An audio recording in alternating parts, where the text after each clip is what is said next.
Well, Chelsea's Mudryk, one of the second highest signing for them in the January transfer window after Enzo Fernandez, known as Mukalu Mudryk, is in contention to start with N'Golo Kanté in the game of Chelsea. They are hosting Borussia Dortmund at Stamford Bridge. Welcome to Rokani Media Football. How are you guys? And where you're watching us from, I go by the names of Rokani David. Smash the like button, comment and share. If you're watching us for the very first time, endeavor to subscribe to this channel so as not to miss out on stories that we do upload in here on a daily. And now, Mukalu Mudryk was one of the unused substitutes when Chelsea was beating Chelsea was beating which team? Chelsea beat Leeds by 1-0 yesterday, and they registered their first win, I think, in the last 7 games. And Mudryk was really unused. I brought you that story because even the likes of Mudryk came in through, Chichuweka came in through, and the entire social media was asking, what's wrong with Mukalu Mudryk? And at what point will the manager of Chelsea go ahead to really start this player? That is the big question, but today he trained very well and is in contention to start for their game. They are going to verse against Borussia Dortmund. N'Golo Kanté, there is a boost of N'Golo Kanté that we're going to discuss about in this video. And lastly, Joao Felix has gone ahead and really talked about his worst debut ever, getting a red card, and what it means for him to playing at Chelsea and whether he plans to stay or not. All of that and more into this mix. Now, let's talk about Mukalu Mudryk first. He's a player that was supposed to be at Arsenal. He ended up at Chelsea, having a very bad time at Chelsea. I mean, looking like he is not in song or in tune with the manager, that is Graham Potter. Graham Potter has gone ahead to trust the likes of Chukwueka, the likes of Mudryk ahead of him. Yet, when you look at prospect-wise, this guy is more talented. He's better than those all. The cameo he gave us in the game of Chelsea was really eye-pleasing. The eye test was passed by him, and the next game started against Fulham, he looked bad. But I come to an extent to ask myself, that's why we're going to see the titles with having a question mark, that Mudryk and Kanté to start, in contention to start against Borussia Dortmund, because it's a question mark. Yes, because will the manager go ahead and change his team that started against Leeds and won, and then make changes? Because he has been a tinkerman ever since he came in here. I've never seen him name the same starting 11 for like 2-3 consecutive games. Yet he needs that rhythm. And he has not been this kind of manager who has been like Manchester United, who has been playing like 2 games per week. Because United has been in 4 competitions. They won the Carabao Cup, and now they are into the FA Cup, UEFA Europa League, and the Premier League. Chelsea has been one of those teams that have not been in these tournaments a lot. They are knocked out of the Carabao Cup, I think, by by Man City. Was it Liverpool? I think it was Liverpool or Chelsea, one of those. Chelsea, or it was Man City or Liverpool that knocked them out. In the FA Cup, they're knocked out by Chelsea. Now they're in 2 tournaments, Champions League and the Premier League.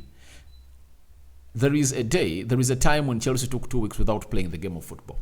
2 weeks. That weekend where they were, the games in the FA Cup, they spent 2 weeks without playing a game of football. And I ask myself, why is the manager not naming the same team? Because the team has rested for 14 days. And after resting for 14 days, the best they could afford was a draw, I think, against Fulham. That is Chelsea for you. So it shows you that the manager is a tinkerman. And having gotten a win against Leeds, in the Premier League, and as this is a Champions League, he will need players that have already gone ahead to showcase it and really do their best in the Champions League. I think Mudryk is one of those players. In the group stage, he scored 4 goals and he put in 3 assists. He was tearing apart Real Madrid. So he has a lot to his game, and I think can be so much beneficial to the team of Chelsea. I remember when they were playing Dortmund away in Germany, they brought him on, and he looked like that spark that was going to lead to that Chelsea goal that would have leveled the game. But I think on Tuesday, as they play against Borussia Dortmund at Stamford Bridge, I think it's the best game to really start this boy. There is no way as a manager you bench a player of 100 million euros. That's it. You can't bench a player of 100 million euros. Though I've heard stories that, according to the rumors that are getting out of Chelsea, it's rumored that it's alleged that Potter never sanctioned the signing of Mudryk. And at the look of things, you'll know that he never sanctioned it because he is playing Mudryk, a player that really said he wanted, into the games. And Mudryk is not really doing anything on the field of play. He's warming up the bench. So let's wait to see, and let's wait and see how tomorrow things are going to unfold at Stamford Bridge, if at all the starting 11 named will be having a player known as Mykhailo Mudryk. The other huge boost ahead of this game is one of the best CDMs in the world, that is N'Golo Kanté, though injuries have not been on his side. We've been told that N'Golo Kanté, this is Fabrizio Romano, back to training, but not ready to return yet, says Graham Potter. It's complex. It's a complex one because he's had a long time out.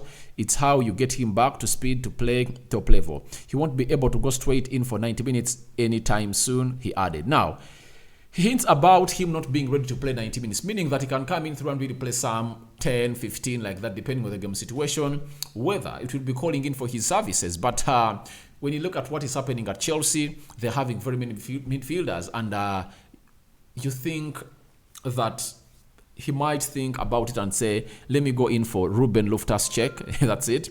Let me go in for a player called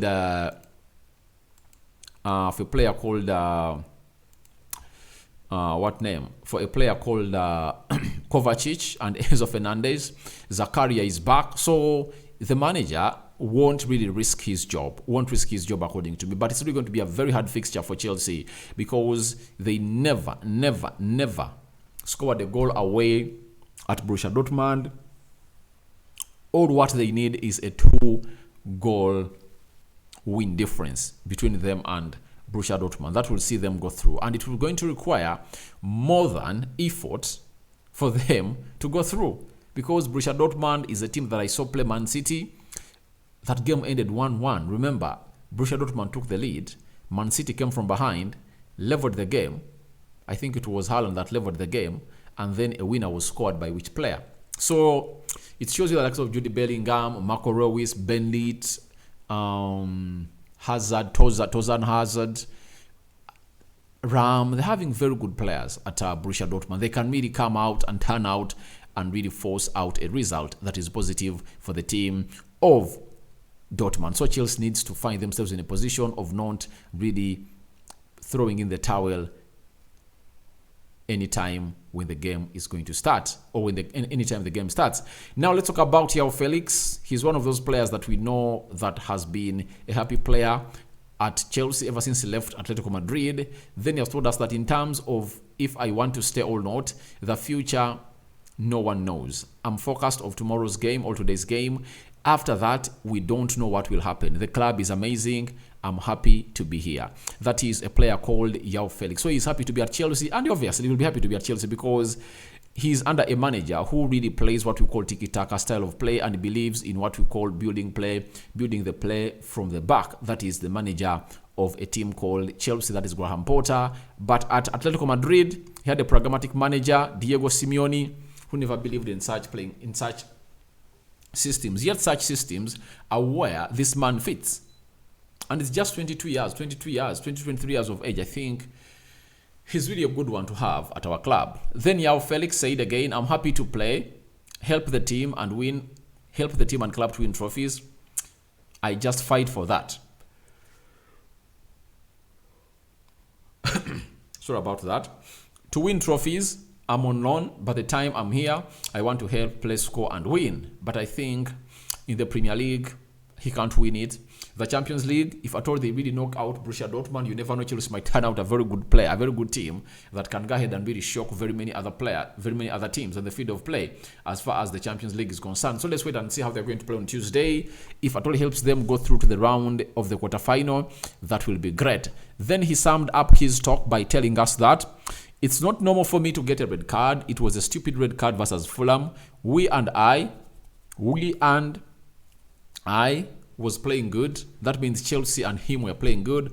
Unfortunately, the referee showed me the red card. But it's football. It happens. It was worse because it was my debut. Yeah, his debut was really great. He registered very many shots on target, breaking the record of Chelsea this season. No player had registered close to 5 shots on target in an entire half. That is that is Joao Felix for you. And he's one of those players that you'd have to go in and really reckon with at the club to really turn out on games like this. I remember last season when he was playing Manchester United, the team that I support, he scored against us away